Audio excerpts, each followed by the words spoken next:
Актерката од театарот за деца и младинци Емра Куртишова била сопрена на аеродромот Александар Велики да излезе од земјава. Требала да отпатува во Констанц, Германија, да престојува кај нејзината сестра до 27 август. Иако, како што ни раскажа, имала повратен билет и потврда од театарот каде што работи, на пасошка контрола го оспориле гарантното писмо и тоа што парите што ги носела со себе не биле доволни. Му го дадов гарантното писмо, меѓутоа копија. Зошто? Затоа што градот каде што живее сестра ми не издава гарантни писма, поради тоа што е туристичко место.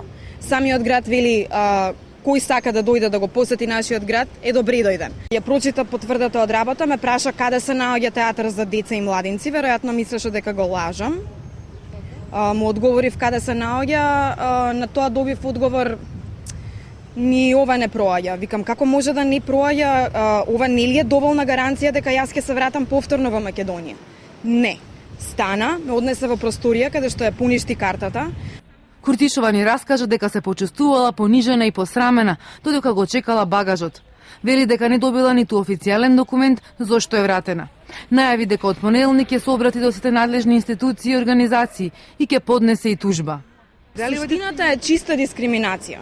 Значи, очигледно беше дека човекот бара влакново јајце, а имаш ли гарантно писмо? Имам. А имаш ли потврда од работа? Имам. А имаш ли кеш? Имам 500 евра.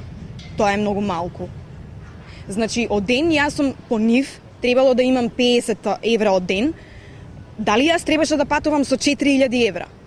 А во гарантното писмо, кое што воопшто не го прочита службеникот, пишува дека финансиски ќе ме издржува сестра ми. Од МВР вела дека ниту сега, ниту било кога постапувале селективно кон македонските граѓани, без разлика на која етничка група припаѓаат, со која професија се занимаваат и дали воопшто работат.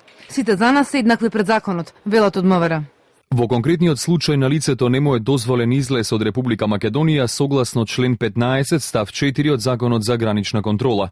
Имено по извршената пасошка контрола и проверката во евиденциите, надлежниот полициски службеник извршил разговор околу целта и мотивот за патувањето.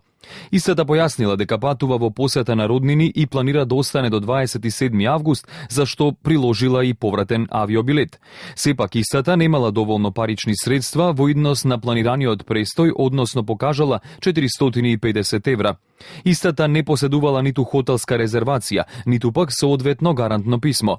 Секојдневно Министерството за внатрешни работи се соочува со слични проблеми, најмалку по неколку македонски државјани кои ги враќаат од границите на членките на Европската Унија заради фактот дека не поседуваат доволно парични средства. Имено во просек членките на Европската Унија бараат околу 50 евра дневно. Од МВР вела дека доколку го пријави случајот во внатрешна контрола ќе биде сериозно разгледан.